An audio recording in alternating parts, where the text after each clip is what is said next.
Rasil TV, untuk Islam yang satu.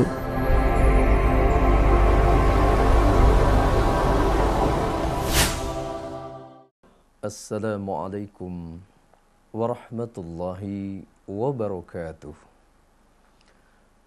Alhamdulillahi rabbil alamin.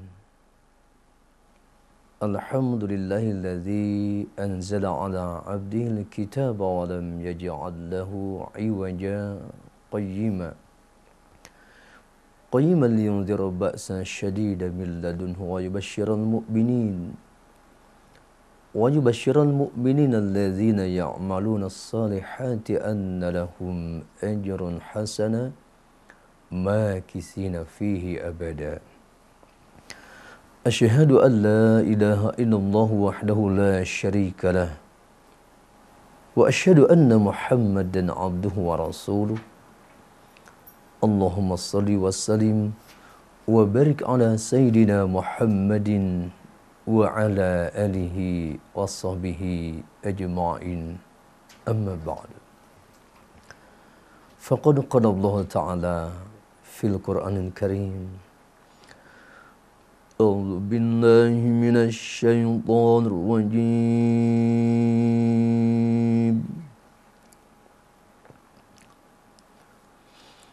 بسم الله الرحمن الرحيم.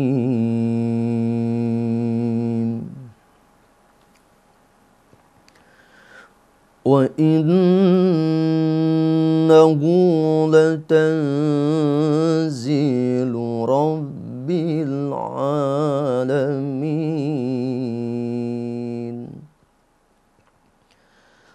نزل به الروح الأمين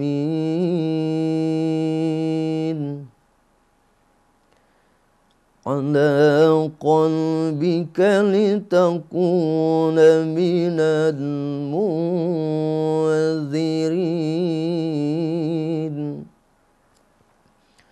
بلسان عربي مبين وإنه لفي زبر الأولين.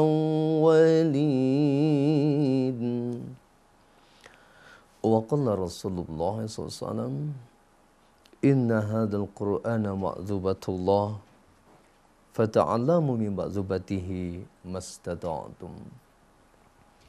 Sadaqallah wa sadaqa Rasulullah sallallahu alaihi wasallam. Para pendengar dan pemirsa Rasil TV yang dimuliakan Allah Subhanahu wa taala. Alhamdulillahirabbil alamin. Pada malam ini kita dapat berjumpa kembali pada kajian Ulumul Quran.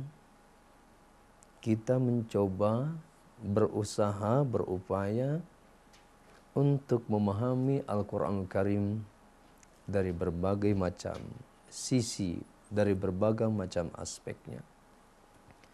Di mana pada kesempatan malam ini kita akan melanjutkan kajian Ulumul Quran masih seputar nama-nama Al-Quran, di mana kita telah membahas nama Al-Quran dengan nama Al-Quran itu sendiri, kemudian dengan nama Al-Kitab yang tercantum pada surah Al-Baqarah mulai ayat 1 sampai 5, juga pada surah Al-Kahfi. Kemudian pada malam ini kita akan mengkaji, mempelajari nama Al-Quran dengan Al-Tanzil, kemudian dengan Al-Zikr dan Al-Furqan. Sebagaimana dijelaskan tadi dalam firman Allah Subhanahu wa taala pada surah Asy-Syu'ara surah 26 mulai ayat 192 sampai 196 merupakan sebuah informasi, yaitu nama Al-Quran dengan At-Tanzil.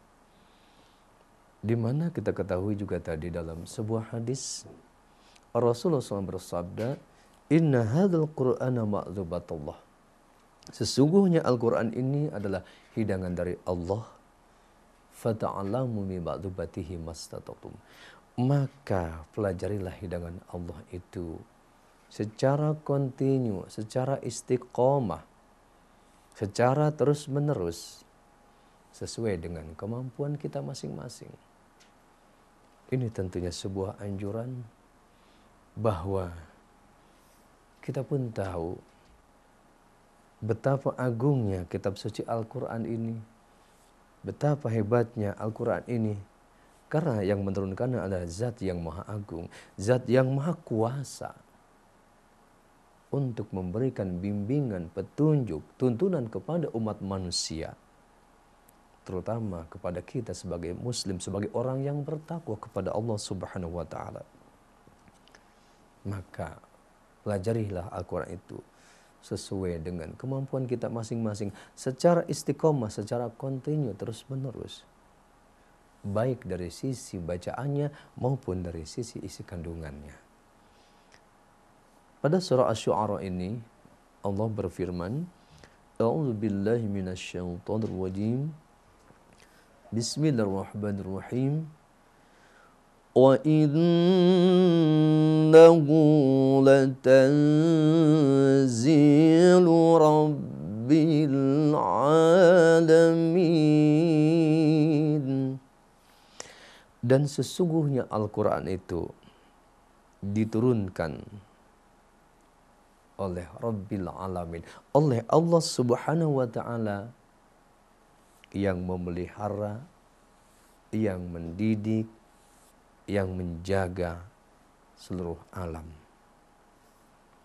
Jelas dengan kata-kata tanzil ini, yaitu nama Al-Quran dengan at-tanzil, bahwa Allah Subhanahu wa ta'ala yang menurunkan Al-Quranul Karim untuk seluruh alam, untuk seluruh umat manusia.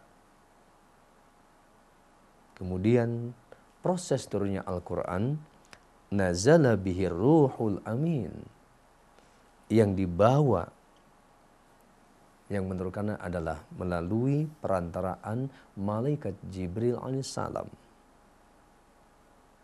Sebagaimana salah satu contohnya yaitu uraian pada minggu yang lalu,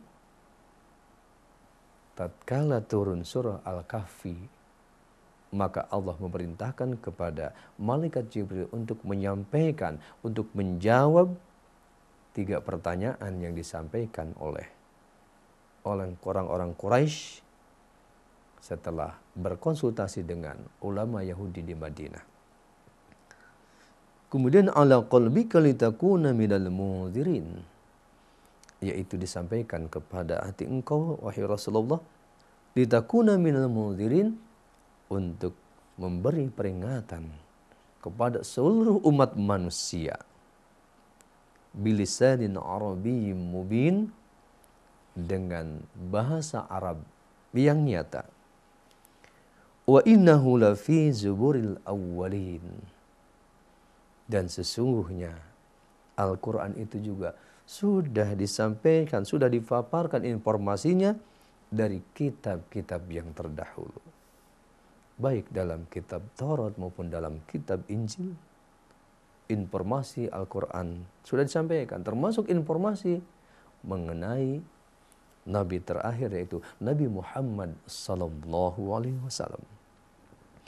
Dalam konteks ini kita pun tahu, kita pun paham bahwa ini merupakan proses ya, turunnya Al-Quranul Karim kepada Nabi Muhammad sallallahu alaihi wasallam, di mana kita mengetahui dari sisi sejarah bahwa untuk mendapatkan wahyu Al-Quran ini tidak mudah. Melalui perjuangan-perjuangan yang sangat luar biasa, yang sangat hebat, yang sangat melelahkan.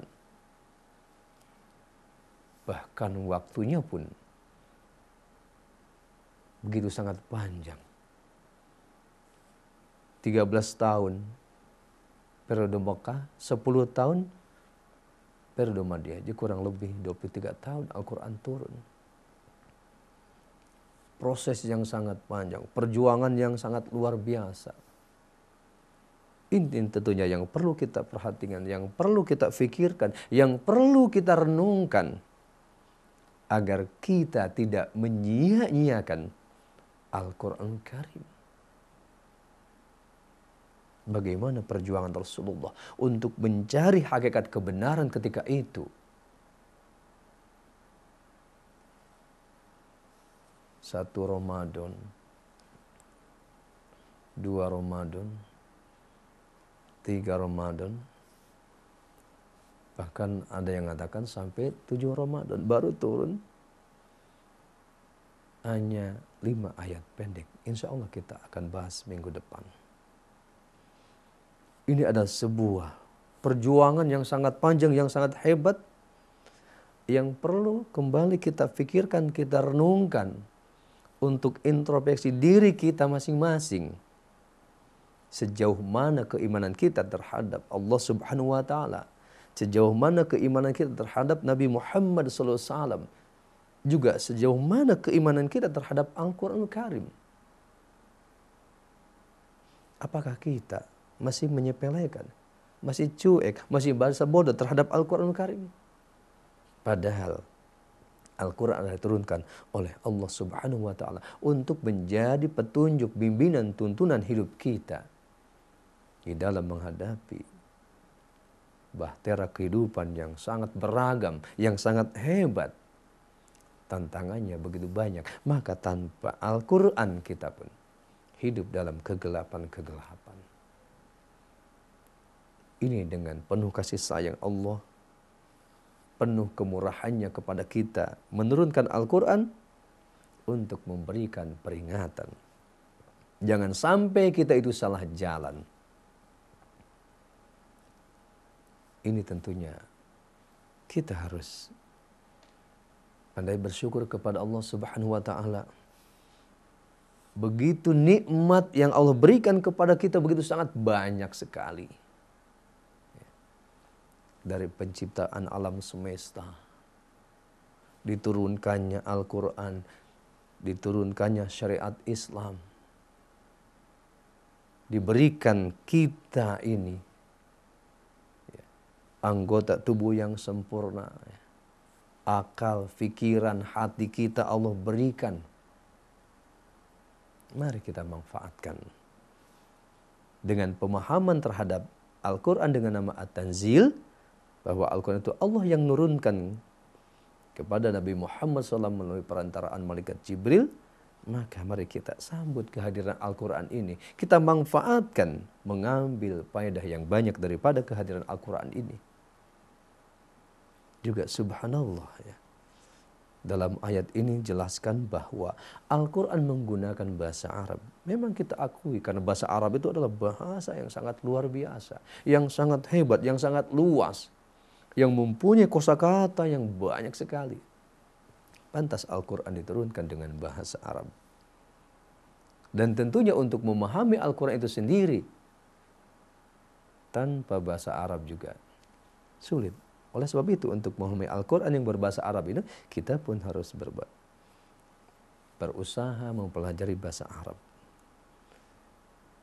Juga dalam ayat ini jelaskan bahwa kitab suci Al-Quran ini juga sudah dijelaskan dalam kitab Taurat, dalam kitab Injil. Sudah disebutkan. Ini artinya apa? Memberikan informasi kepada kita bahwa kitab suci yang Allah turunkan, khususnya Al-Quran juga kepada nabi-nabi sebelumnya, sangat berkaitan erat, sangat terkait, tidak bisa dipisahkan, saling melengkapi. Dan Al-Quran ini merupakan kitab suci yang paling sempurna, yang paling lengkap. Kenapa? Karena di dalamnya mengandung segala aspek kehidupan. Para pendengar dan pemirsa Rasul TV yang dimuliakan Allah Subhanahu wa taala. Kemudian yang kedua, bahwa Al-Quran itu disebut dengan Az-Zikr, yaitu pada surah Al-Hijr ayat 9, Allah Subhanahu wa taala berfirman, A'udzubillahi minasyaitonir rajim. Bismillahirrahmanirrahim. Inna nahnu nazzalna dzikra wa inna lahu lahafizun. Yang artinya sesungguhnya kami yang telah menurunkan az-zikra, Al-Quran, wa inna lahu lahafizun, dan sesungguhnya kami yang menjaganya, kami yang memeliharanya. Dalam konteks ayat ini kita pun tahu bahwa Allah Subhanahu wa taala yang menurunkan kitab suci Al-Quran. Ayat ini memperkuat ayat sebelumnya tadi dengan kata-kata tanzil. Di sini menggunakan dengan kata az-zikra. Al-Quran juga. Ya, sesungguhnya Allah Subhanahu wa taala yang menurunkan az-zikra, kitab suci Al-Quran. Dan sesungguhnya Allah Subhanahu wa ta'ala juga yang menjamin, yang memelihara keutuhan kitab suci Al-Quran ini. Dalam konteks ini, di beberapa literatur jelaskan bahwa kenapa Allah menggunakan kata-kata inna nahnu, dalam pengertian bahwa ada yang terlibat selain Allah dalam konteks menurunkan Al-Quran, juga dalam konteks memelihara Al-Quran. Yang pertama kita ketahui, termasuk pada ayat sebelumnya, yaitu ada keterlibatan malaikat Jibril alaihissalam yang diutus oleh Allah Subhanahu wa taala untuk menurunkan Al-Quran kepada Nabi Muhammad sallallahu alaihi wasallam. Dengan perantaraan malaikat Jibril itulah Al-Quran diturunkan.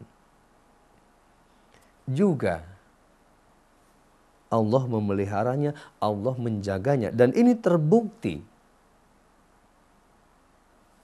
Al-Quranul Karim turun 1500 tahun yang lalu. Tetapi sampai saat ini tetap utuh, tetap terjaga keutuhannya. Walaupun banyak di kalangan orang-orang Yahudi khususnya untuk berupaya, berusaha merubah Al-Quran. Tetapi janji Allah benar. Sampai saat ini Al-Quran masih utuh. Tidak ada perubahan. Ini adalah janji Allah Subhanahu wa ta'ala. Tapi memang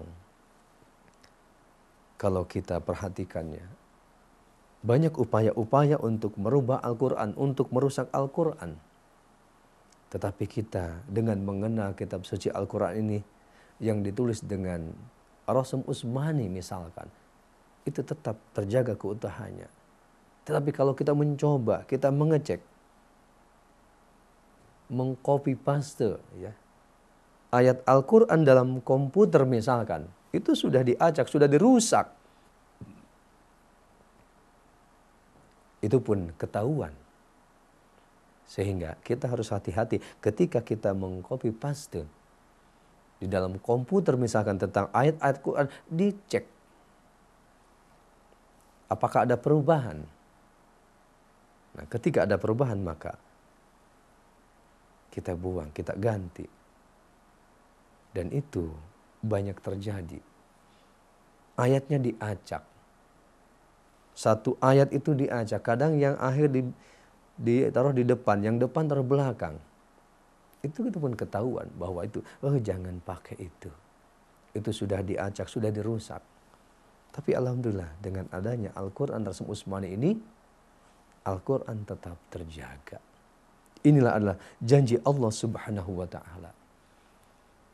Bahwa di samping Allah menjamin keutuhan kitab suci Al-Quran ini, ya, juga ada yang terlibat di dalam pemeliharaan Al-Quran ini. Misalkan banyak para penghafal Al-Quran juga diabadikan dalam sebuah rekaman, piringan hitam, CD, atau kaset dan lainnya. Itu adalah upaya pemeliharaan Al-Quran. Dan tentunya pemeliharaan Al-Quran yang sangat penting, yaitu satu sisi bagaimana pembelajaran Quran ini selalu muncul dari generasi ke generasi itu melalui talaqi dan musyafahah. Dan az-zikra ini, Al-Quran ini disebutkan sebelumnya itu dengan memakai nama Al-Quran dan Alkitab. Dua nama yang tidak bisa dipisahkan. Dua nama yang saling terkait, satu kesatuan. Di mana dalam konteks ketika Al-Quran itu disebut Al-Quran, oh berarti terjaga keutuhannya dari sisi bacaan Al-Quran itu sendiri. Yaitu melalui talaqi dan musyafahah.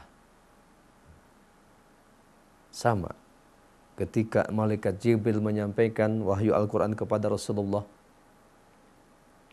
Malaikat Jibril membaca, Rasulullah mendengarkan, kemudian Rasulullah membaca, malaikat Jibril mendengarkan. Terutama ketika pada saat-saat udhurul akhirah, ketika Rasulullah menjelang wafatnya.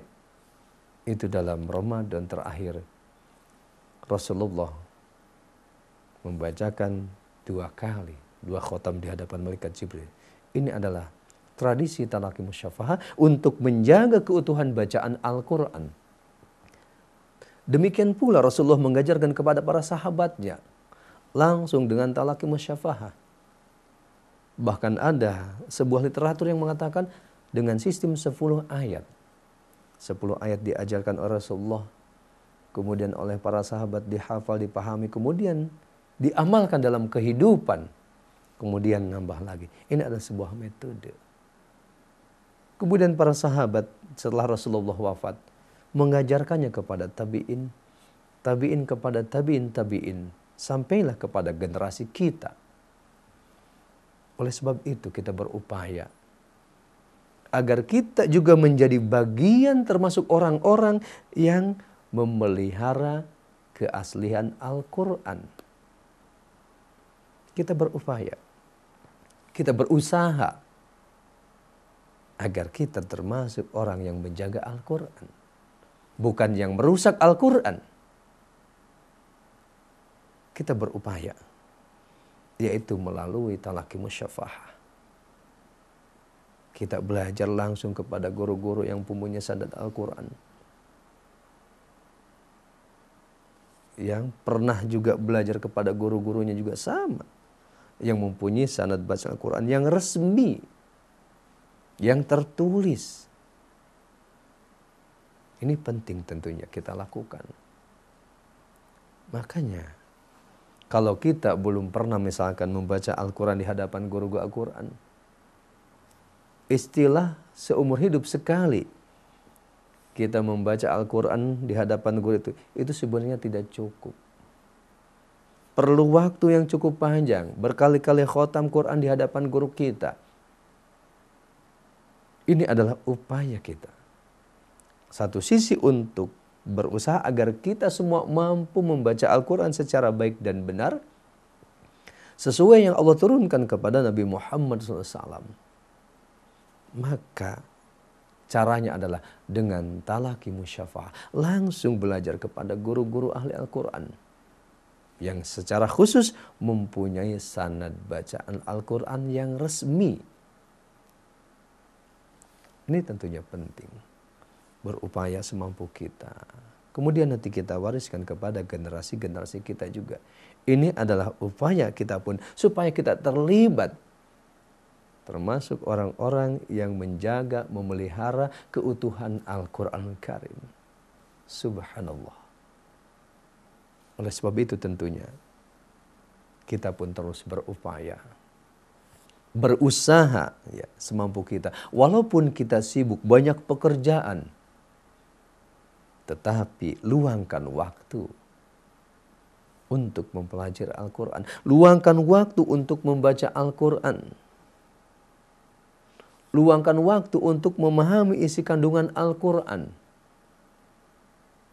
Karena tadi hidup tanpa Al-Quran sudah diplot oleh Al-Quran itu sendiri dalam kegelapan-kegelapan. Tidak tahu jalan kebenaran. Tidak tahu jalan menuju akhirat. Karena kita tahu bahwa hidup di dunia ini hanya sementara, hanya sebentar. Tidak lama. Kalau kita bandingkan dengan kehidupan akhirat, jauh sekali. Oleh sebab itu, dimanapun kita berada, sebagai apapun kita posisi kita, tetapi Al-Quran adalah nomor satu. Yang wajib kita pelajari, yang wajib kita amalkan, dalam rangka kita pun ikut serta memelihara keutuhan Al-Quranul Karim. Para pendengar dan pemirsa Rasul TV yang dimuliakan Allah Subhanahu wa taala. Kemudian yang ketiga yaitu dengan Al-Furqan. Al-Furqan dijelaskan dalam surah Al-Furqan ayat pertama. Allah Subhanahu wa taala berfirman, A'udzu billahi minasyaitonir rajim. Bismillahirrahmanirrahim. Tabarakalladzi nazzalal furqana ala 'abdihi liyakuna lil 'alamina nadhira. Yang artinya, Maha Suci Allah yang telah menurunkan Al-Furqan, Al-Quran kepada hambanya untuk memberikan peringatan kepada seluruh alam, kepada seluruh manusia, kepada bangsa jin. Dalam konteks ayat ini disebutkan nama Al-Quran dengan Al-Furqan. Al-Furqan adalah pembeda, pemisah, yang berfungsi untuk memberi peringatan kepada seluruh alam, seluruh manusia, ya, termasuk bangsa jin juga. Dalam kata-kata Al-Quran ini pemisah, pembeda, di mana Al-Quranul Karim merupakan kitab suci yang sangat lengkap, yang sangat luar biasa. Juga dari sisi materialnya Al-Quran mengandung berbagai macam unsur kehidupan, termasuk dari sisi akidah, akhlak, syariah, termasuk kehidupan sosial. Semua sudah diatur dalam Al-Quran dan membedakan antara yang hak dan yang batil, yang mampu membedakan mana yang baik, mana yang buruk, mana yang bermanfaat, mana yang tidak bermanfaat.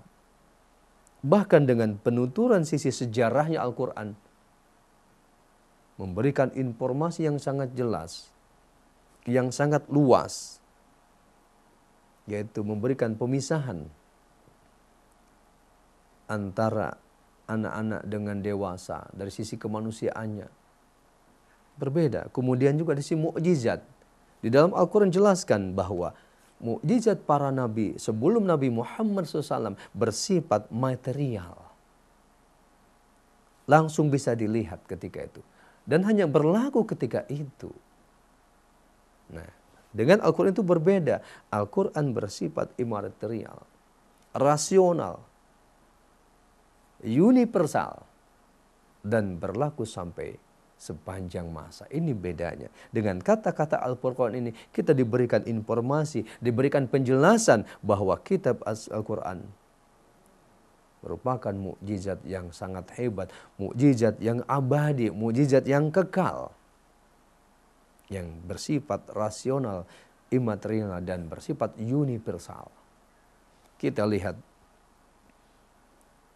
di dalam Al-Quran ini juga jelaskan tentang mukjizat para nabi. Misalkan mukjizat Nabi Musa, tongkatnya bisa membelah laut. Kemudian juga tongkatnya ketika dipukulkan ke batu, maka terpancarlah 12 mata air. Itu mukjizat material, bisa dilihat langsung dan berlaku ketika itu. Kemudian juga Nabi Isa alaihissalam, mukjizatnya dengan izin Allah bisa menghidupkan orang yang sudah mati, bisa menyembuhkan orang yang buta bawaan dari lahir, bisa menyembuhkan penyakit sofat. Juga mukjizat Nabi Nuh, membuat kapal laut, dan banyak lainnya. Itulah adalah mukjizat material yang dijelaskan di dalam kitab suci Al-Quran, yang bersifat imaterial, universal, rasional. Ini informasi dari nama-nama Al-Quran dengan kata-kata Al-Furqan. Menjadi pemisah Al-Furqan, pembeda antara yang hak dan yang batil, di mana di dalamnya diberikan tuntunan kepada kita semua bahwa dalam ajaran Islam, dalam ajaran Al-Quran yang dengan nama Al-Furqan ini begitu sangat jelas. Ini yang hak, ini yang batil. Tidak ada yang abu-abu, tidak ada yang remang-remang. Yang hak adalah hak, yang batil adalah batil. Yang berfungsi Al-Furqan ini memberikan peringatan kepada seluruh alam, seluruh manusia dan bangsa jin agar mengikuti ajaran Allah Subhanahu wa taala melalui syariat Islam ini. Mulai tuntunan Al-Quran ini. Begitu sangat lengkap. Dari nama-nama Al-Quran ini tentunya kita pun banyak mengambil manfaat dari uraian kajian ulumul Quran ini. Sehingga berharap tentunya kita semakin dekat dengan Quran, semakin cinta terhadap Al-Quran. Juga tentunya kita berupaya agar kita pun semakin mencintai Allah dan Rasulullah SAW. Para pendengar dan pemirsa Rasil TV yang dimuliakan Allah Subhanahu wa taala, inilah beberapa nama Al-Quran yang harus kita ketahui, yang harus kita pahami. Kita sebagai umat Islam yang beriman kepada Al-Quranul Karim. Kita mengenal tadi bahwa nama Al-Quran dengan Al-Quran, kemudian nama Al-Quran dengan Alkitab, nama Al-Quran dengan At-Tanzil, Al-Zikr dan Al-Furqan. Ini merupakan satu kesatuan dan prinsip utamanya adalah yang tidak bisa dipisahkan, yaitu khusus nama Al-Quran dengan Alkitab. Inilah kekuatan Islam, kehebatan Islam, kebesaran Islam. Dengan ada kata-kata Al-Quran ini, dengan kata Alkitab ini, Al-Quran terjaga, Al-Quran terpelihara. Dari sisi Al-Quran merupakan bacaan, yaitu selalu dibaca, seluruh dunia, setiap hari, setiap saat. Bahkan kalau kita punya parabola bisa mengakses di Masjidil Haram 24 jam. Selain sholat 5 waktu, dilantunkan bacaan Al-Quran. Ini adalah keutuhan dalam rangka memelihara Al-Quranul Karim. Kemudian dengan kata-kata Alkitab, bahwa Al-Quran ini dibentuk dalam bentuk tulisan, terjaga dalam tulisan, terpelihara dalam bentuk tulisan. Di mana tulisan Al-Quran? Sejak awal, saat Al-Quran diturunkan, Rasulullah SAW memerintahkan kepada para sahabatnya agar Al-Quran yang setiap turun ditulis secara resmi. Itu adalah perintah dari Rasulullah. Bahkan Rasulullah juga memerintahkan kepada para sahabat, jangan tulis selain Al-Quran, supaya tidak tercampur antara Al-Quran dengan Al-Hadis, dengan yang lainnya. Ini ditulis dengan kata-kata Alkitab. Al-Quran tercatat, terpelihara. Sehingga dari zaman Rasulullah SAW sampai saat ini, kitab suci Al-Quran tidak ada perubahan sedikit pun, hurufnya pun. Yang berubah hanyalah tanda baca. Sebagaimana jelaskan dalam sejarah, bahwa awalnya kitab suci Al-Quran itu gundul. Jangankan harkat, titiknya pun tidak ada. Dan itu sampai zaman Khalifah Utsman bin Affan. Baru titik-titik ada itu mulai dirancang di zaman Khalifah Ali bin Abi Thalib. Saat itu banyak umat Islam yang masuk Islam dari luar Jazirah Arabia, yang tentunya tidak begitu paham terhadap bahasa Arab. Maka ketika itu dipikirkan, dirancang, ya, mulai tanda-tanda titiknya. Kemudian baru di zaman Khalifah Malik bin Marwan, tanda-tanda baca disempurnakan sampai saat inilah. Sehingga Al-Quran utuh terpelihara dalam bentuk tulisan. Itu pun ada sisi periwayatannya. Dalam konteks kajian ilmiah, ulumul Quran, bahwa yang mengabadikan tulisan Al-Quran itu yaitu Abu Amr Ad-Dani dan Abu Sulaiman Ibnu Najah. Itulah dua tokoh ulama Al-Quran yang berupaya mengabadikan menulis Al-Quran dari sisi periwayatan penulisan Al-Quran. Begitu sangat hebat, begitu sangat kuat, yaitu dengan nama Al-Quran, dengan nama Alkitab, dengan nama Al-Quran. Melalui kekuatannya adalah melalui talaki musyafahah, belajar langsung kepada guru-guru Al-Quran, kemudian melalui periwayatan dari sisi tulisan, yaitu berdasarkan riwayat Abu Amr Ad-Dani dan Abu Sulaiman Ibnu Najah, sehingga Al-Quran sampai sini terpelihara dan utuh. Tentunya kita pun berupaya ya, sebagai umat Islam yang mengharapkan keridhaan Allah Subhanahu wa taala, ampunan Allah Subhanahu wa taala, rahmat Allah Subhanahu wa taala, untuk ikut serta memelihara Al-Qur'an. Kita berupaya, berusaha dalam mengisi kehidupan kita ini. Jangan sampai kita termasuk orang-orang yang menyia-nyiakan Al-Qur'an, tidak mau belajar baca Qur'an, tidak mau membaca Al-Qur'an. Karena tentunya kita berusaha agar kita termasuk satu barisan dengan Rasulullah SAW, dengan para sahabat, dengan para ulama-ulama mukhlisin, ulama-ulama yang ikhlas dalam memperjuangkan keutuhan Al-Quran ini.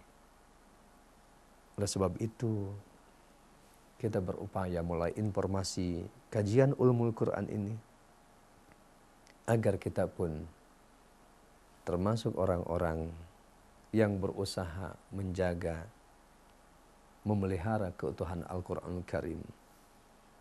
Oleh sebab itu, fami bisyaukin, lisanku selalu dalam kerinduan, lisanku selalu dalam kerinduan.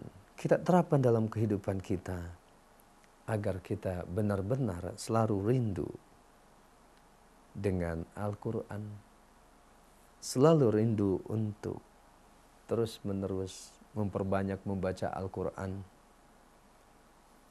Untuk berupaya kita pun rindu untuk bercakap-cakap dengan Allah Subhanahu wa taala yang menurunkannya Al-Quran. Ini adalah upaya untuk mendapatkan kehidupan kita yang lebih baik, yang lebih sempurna, untuk mendapatkan, agar kita mendapatkan derajat yang tinggi di sisi Allah Subhanahu wa taala. Sebagaimana jelaskan dalam sebuah hadis, Nabi Muhammad SAW bersabda, "Innallaha yarfa'u bihadzal kitabi aqwaman wa yad'u bihi akharin." Sesungguhnya Allah akan mengangkat derajat suatu kaum dengan kitab suci Al-Quran ini, dan Allah akan merendahkan kaum yang lain yang cuek terhadap Quran, yang masa bodoh terhadap Al-Quran. Tentunya kita berupaya ya, agar memperbaiki diri kita ya. Terutama bagaimana agar kita sebagai umat Islam, umat Muslim, orang yang beriman, bertakwa kepada Allah, mari kita sampaikan gerakan melek Al-Qur'an. Gerakan melek Al-Quran adalah kita berupaya agar kita benar-benar melek Al-Quran. Jangan sampai kita buta Al-Quran. Kita pun melalui sejarah kita melihat bagaimana terjadi kejayaan Islam di zaman Rasulullah, di zaman para sahabat. Itu pada prinsip dasarnya karena mereka semua kembali kepada Al-Quran. Oleh sebab itu kita pun, supaya kita jaya kembali, khususnya umat Islam di Indonesia, mari kita kembali kepada Al-Quranul Karim. Al-Qurannya kita pelajari, baik sisi bacaannya maupun sisi kandungannya, kemudian kita berupaya kita mengamalkan di dalam kehidupan sehari-hari. Mudah-mudahan kita semua selalu mendapatkan rahmat, kasih sayang Allah, ampunan Allah, dan selalu Allah memberikan pertolongan kepada kita semua, sehingga dalam menempuh hidup yang singkat ini Allah memberikan kesuksesan, kemudahan, keberhasilan. Dan tentunya kita berharap di dunia ini kita mendapatkan anugerah kebaikan hidup, dan kelak di akhirat dikumpulkan dalam surganya Allah Subhanahu wa taala. Amin ya rabbal alamin. Wassalamualaikum warahmatullahi wabarakatuh.